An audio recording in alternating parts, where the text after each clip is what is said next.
Olá, sexto ano. Vamos para a nossa última unidade do segundo bimestre, também sobre Roma. Na unidade anterior, nós estudamos Roma desde o seu surgimento, desde a fundação da cidade de Roma, até o período da República, passando antes pelo período da monarquia e um período extenso, o período da República. A partir desta unidade, nós veremos a parte da história de Roma mais conhecida, mais famosa, que é o período do Império Romano, que é da metade para o final da história de Roma. É o período em que nós encontramos mais filmes, livros, enfim, relatos sobre Roma. Então vamos lá conhecer um pouco mais sobre o Império Romano. Muito bem.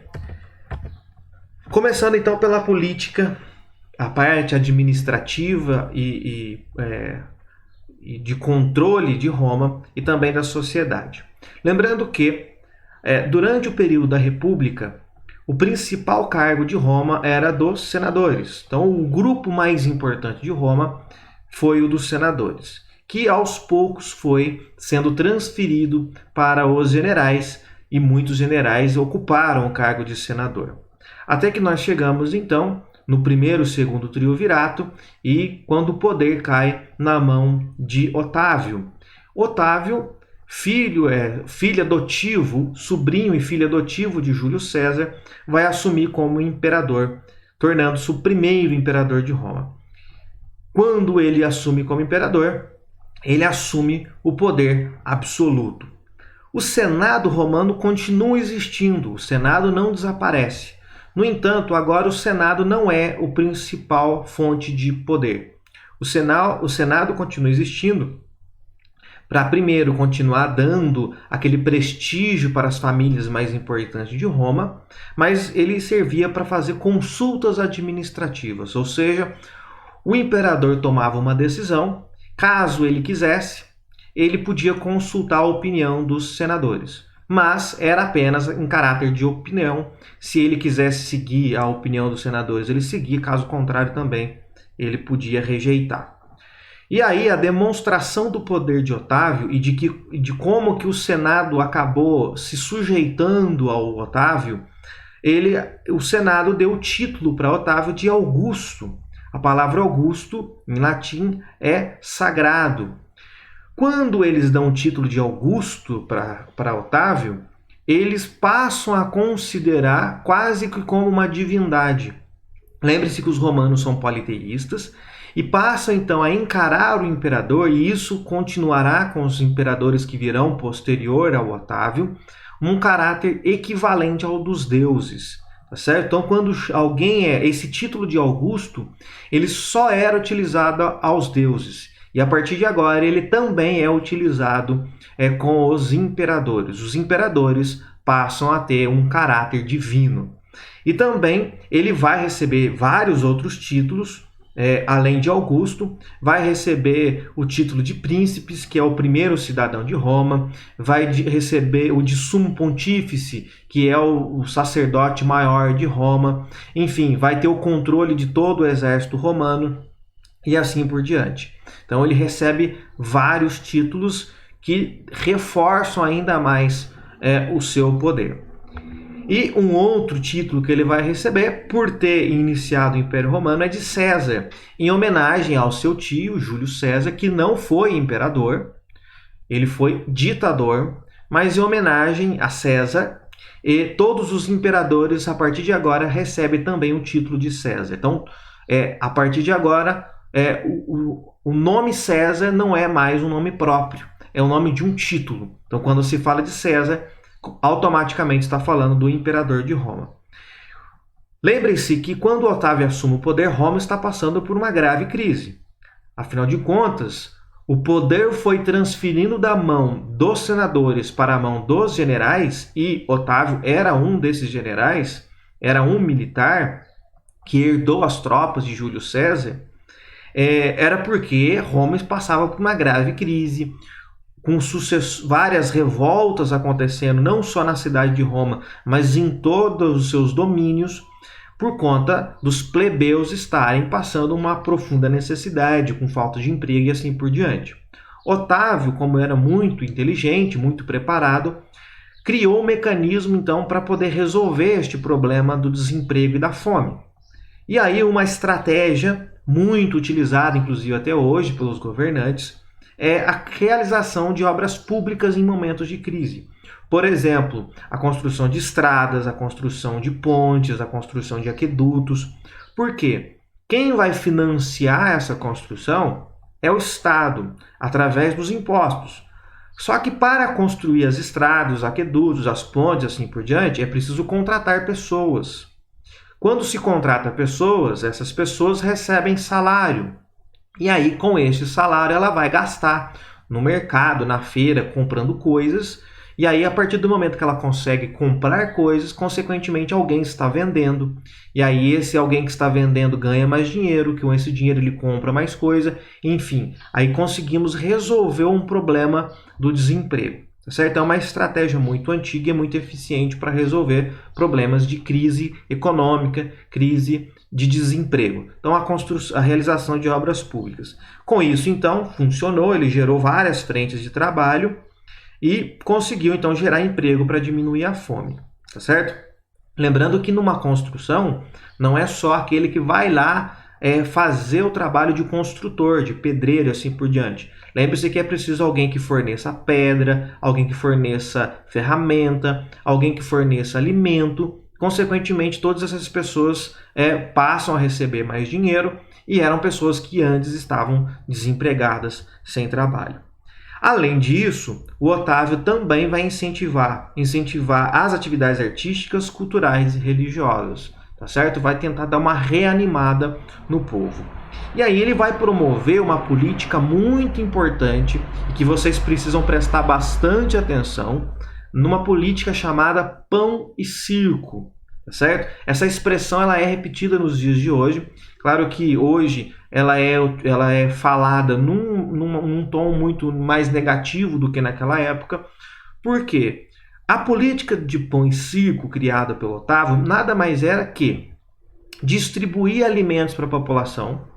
Então aquela população desempregada, miserável, recebe comida do Estado de graça e também vai promover espetáculos gratuitos com circos romanos, principalmente com lutas de gladiadores. Então quer dizer, as pessoas recebem comida, que é o básico para a sobrevivência, e também recebem festas, circo, espetáculos gratuitos para se divertir e, consequentemente, para se distrair. Veja, quando as pessoas têm o mínimo para comer, têm o mínimo para sobreviver e está constantemente distraída com as festividades, está o tempo todo envolvida nesses entretenimentos, ela esquece dos problemas que existem. Então os problemas ficam de lado, porque ao invés de falar dos problemas, eles no dia a dia falavam das festas, falavam das lutas, falavam dos gladiadores e deixavam os problemas reais de lado. Então era uma estratégia, e é ainda uma estratégia muito eficiente de quem controla a política, de dar à população coisas para se distrair. E aí, claro, essa estratégia do pão e circo tinha então como objetivo manter os cidadãos tranquilos, manter a população calma, sem reclamar dos problemas. Com isso, Roma vai entrar num período chamado de Pax Romana. Pax é paz em latim, então é o período da paz romana. Quando eles entram então no período de paz romana, significa que as revoltas que estavam ocorrendo dentro do território romano elas vão acabar ou vão diminuir consideravelmente. De forma que Roma agora pode se preocupar com outras coisas, principalmente em expandir o seu território, já que os problemas internos estão praticamente resolvidos. Então, vai ser um período de poucos conflitos sociais, de poucas revoltas, e foi um período iniciado por Otávio. Mas quando chegamos no ano 14 depois de Cristo, Otávio morre e será substituído pelo seu filho Tibério. Então, Tibério, filho de Otávio, assume. E aí, quando o poder é passado de Otávio para o seu filho Tibério, ficou estabelecido então que o cargo de imperador seria hereditário e não mais escolhido, como era no Senado romano, na República Romana. O principal cargo que os senadores escolheram era de cônsul. O cônsul era o administrador. Então agora, quem escolhia o cônsul era o Senado. Agora, o Senado não escolhe mais o seu líder. O líder é hereditário, portanto passa de pai para filhos. Isso significa que os imperadores, se não escolhessem o seu sucessor, automaticamente passava para o seu herdeiro. Ou ele poderia escolher, apontar quem seria o seu sucessor. Após o Otávio, nós tivemos então 4 dinastias que governaram Roma. Lembre-se do seguinte: dinastia é quando nós temos várias pessoas de uma mesma família que governaram. Então, dinastia é quando temos várias pessoas da mesma família que governaram. Olhem na apostila de vocês, na página 46, e nós teremos então esta tabela. Observem bem esta tabela. De 27 a 14 depois de Cristo, quem governou foi Otávio, o primeiro imperador. De 14 a 68, continuará o poder na mão de pessoas da família de Otávio, que era a família Júlio-Claudiana. Então esse era como se fosse o sobrenome da família. Então, da dinastia Júlio-Claudiana, nós tivemos, além do Otávio, 4 imperadores: Tibério, Calígula, Cláudio e Nero. Desses, talvez, Nero é o mais conhecido, porque é atribuído a ele aquele episódio em que Roma teria se queimado, pegou fogo na cidade de Roma, e alguns acreditam que foi o próprio Nero que mandou colocar fogo na cidade. Ele tinha problemas na sua mente, psiquiátricos e assim por diante. Mas poderemos falar de Nero no momento futuro. Mas no momento que eu quero que vocês entendam é que, de 14 a 68, quem governou foi a família Júlio-Claudiana, a dinastia Júlio-Claudiana.